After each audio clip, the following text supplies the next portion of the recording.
Good morning बच्चों, स्वागत है आपका 11वीं क्लास राजनीति विज्ञान ऑनलाइन क्लासेस में। आज अपन पढ़ रहे हैं चैप्टर नंबर 7 संघवाद। बच्चों, आपने नोटिस किया होगा जब देश आजाद हुआ 1947 से लेकर वर्तमान 2020 तक भारत में राज्यों की संख्या में परिवर्तन हो चुका है। जब देश आजाद हुआ तो राज्यों की संख्या 14 थी और वर्तमान में 28 राज्य अस्तित्व में हैं। कई राज्यों का नाम भी परिवर्तन हुआ है, जैसे मैसूर का कर्नाटक, मद्रास का तमिलनाडु। तो वो उस समय से लेकर के आज तक बहुत सारे परिवर्तन हमने देखे हैं। तो आज इस चैप्टर में हम जानेंगे कि संघवाद क्या है, संघीय व्यवस्था के लक्षण क्या है, इसकी विशेषताएं क्या है। तो सबसे पहले संघवाद। जो संघवाद का पर्याय अंग्रेजी शब्द फेडरेशन है, लेकिन हमारे संविधान में संघवाद को अपनाया गया है, संघात्मक व्यवस्था को अपनाया गया है। और संघवाद के लिए जो शब्द काम में लिया गया है वो क्या है? राज्यों का संघ, यानी फेडरेशन शब्द हमारे संविधान में नहीं लिखा हुआ है, बल्कि संघवाद या फेडरेशन के लिए हमारे संविधान में राज्यों का संघ शब्द काम में लिया गया है। अब इसका अर्थ संघवाद क्या है? हमारे मन में प्रश्न है कि क्या है संघवाद, संघात्मक व्यवस्था क्या है?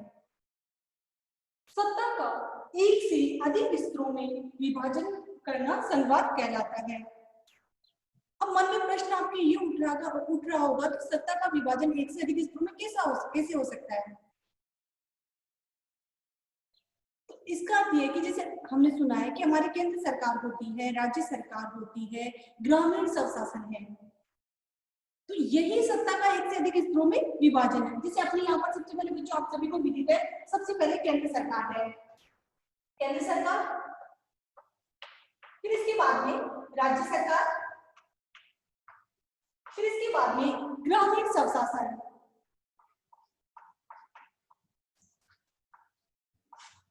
तो इस तरह सत्ता को पहले केंद्र सरकार में नियुक्त किया गया, फिर राज्य सरकार में, और इसके बाद में ग्रामीण स्वशासन अर्थात स्थानीय स्वशासन। अब स्थानीय स्वशासन को भी दो भागों में बांट दिया गया, एक तो पंचायती राज और दूसरा है नगरीय स्वशासन। तो सत्ता का एक से अधिक स्तरों में विभाजन होना संघवाद कहलाता है। अब बच्चों को बात करते हैं कि संघवाद क्या है। इसका एग्जांपल लिया जाता है अपन रूस से।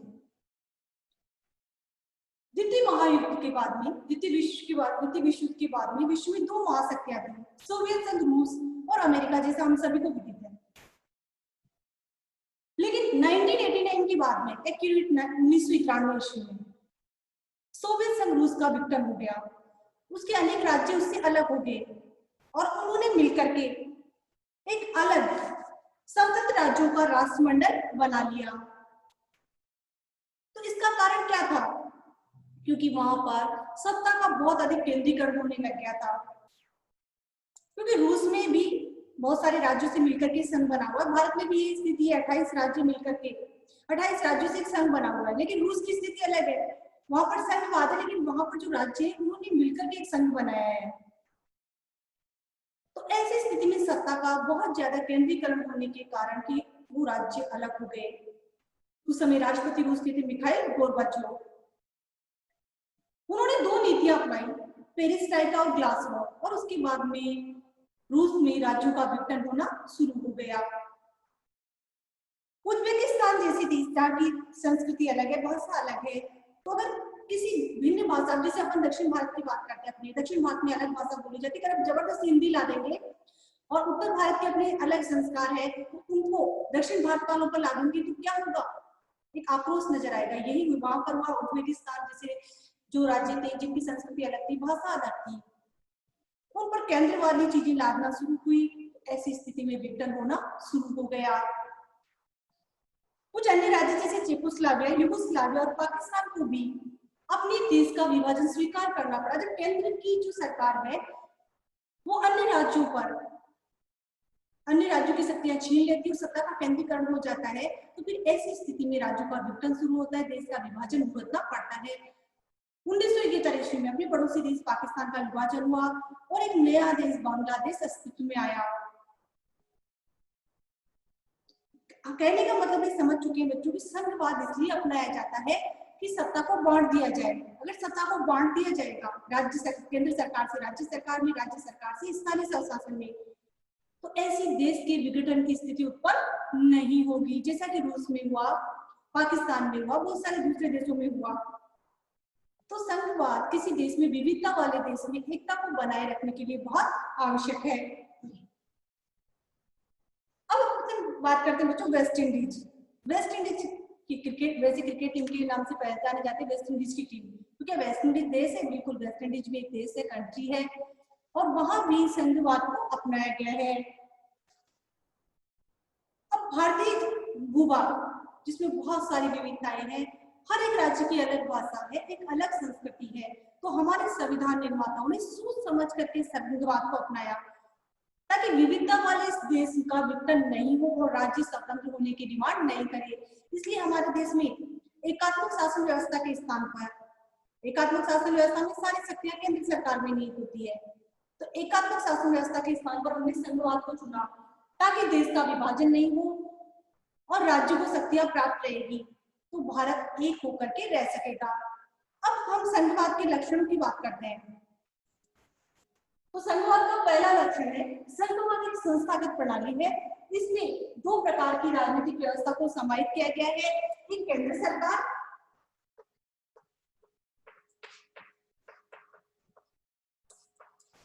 दूसरा राज्य सरकार।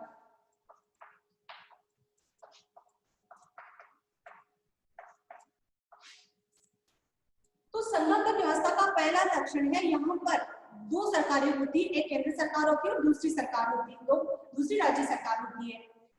अब दूसरा लक्षण है, इसमें लोगों की दोहरी नागरिकता प्राप्त होती है, एक उनकी संस्कृति से जुड़ी हुई दोहरी पहचान होती है, एक राज्य की और दूसरी केंद्र की।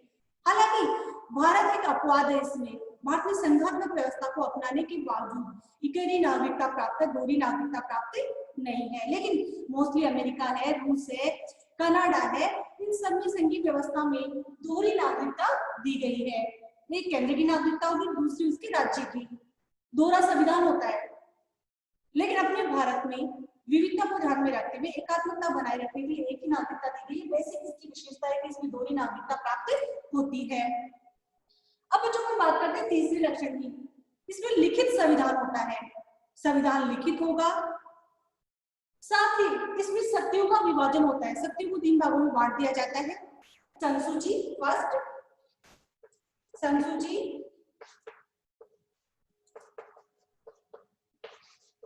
सेकंड, राज्य सूची, और तीसरा समवर्ती सूची।